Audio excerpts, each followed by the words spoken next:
Magandang araw po muli sa inyong lahat. At dadako ulit tayo sa ating konting talakayan at gabay sa ating pang-araw-araw na buhay.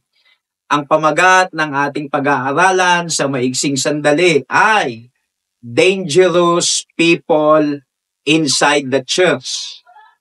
Dangerous People Inside the Church. May nagtanong agad, Pastor, meron ba nun nasa loob ng church tapos may panganib pa rin o dangerous people? Yes.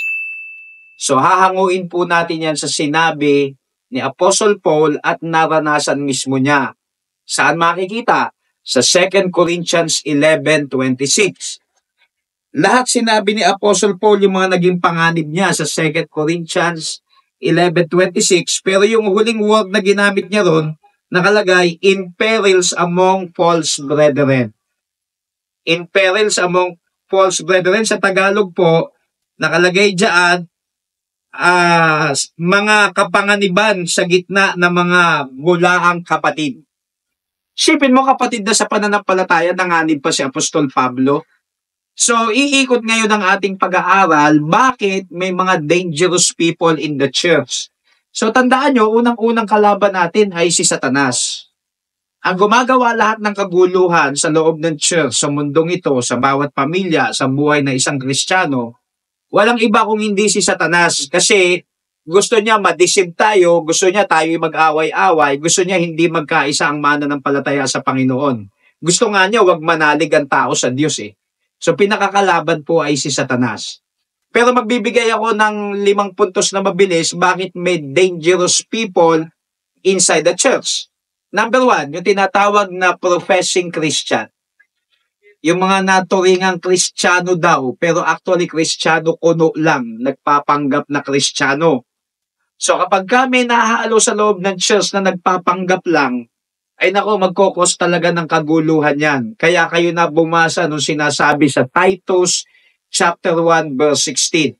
Pero may mga tinatawag na professing Christian sa loob ng church, nagkokos ng kaguluhan. Number 2, na cause ng dangerous people inside the church ay yung tinatawag na holding and propagating false doctrine. Kasama mo nga sa church, kaso iba naman ang pinaniniwalaan na turo. Magkukos ng kaguluhan yun kasi hindi kayo nagkakaisa sa turo ng Biblia. Holding and propagating false doctrine. Number 3, na nagiging kaguluhan sa loob ng church ay yung tinatawag na carnal and undisciplined living. Kristiyano na pero makamundo pa, makalaman pa, walang disiplina, nagkokos ng kaguluhan sa loob ng church.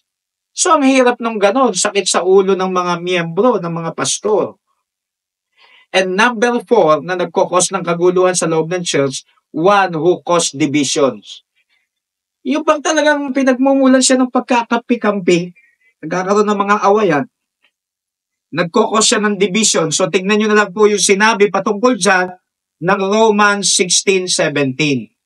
And number 5, na cause ng kaguluhan sa loob ng church, yung mga tao na tinaguriang they exerted a very bad influence on many people. Alam nyo, hindi porke nasa loob ng church sa isang tao, okay na. Kaya nga ang church ay club of saints and hospital of sinners.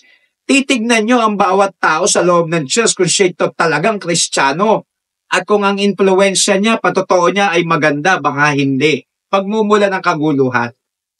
Kaya ako bilang pastor, sa tagal-tagal na rin na naglilingkod, ano ang dapat gawin sa mga ganyan? Of course, dapat alam mong i-handle. Alam mo yung segregation ng mga tao, bago, matagal na, ito backslider, ito ang gulo-gulo kahit kailan, ito matitiso rin. Ito po ang dapat nating gawin sa mga ganyang pagkakataon kapag kami dinadaanan ng church na ganyang bagay. Una, rebuke them sharply. Rebuke them sharply. Number 2, mark them. Number 3, avoid them. And number 4, pray for them.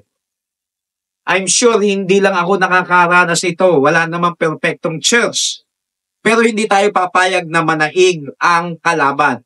Dapat ang mananaig ay yung kabutihan, liwanag, yung makabubuti sa Panginoon, makaluluwalhati sa Diyos. Naranasan nyo na ba to? Meron din ba sa inyo tinatawag na dangerous people in the church? So I hope kinapulutan nyo ng aral. Hanggang dito na lamang ako. Muli, ito ang inyong lingkod, ang Peking Kanon.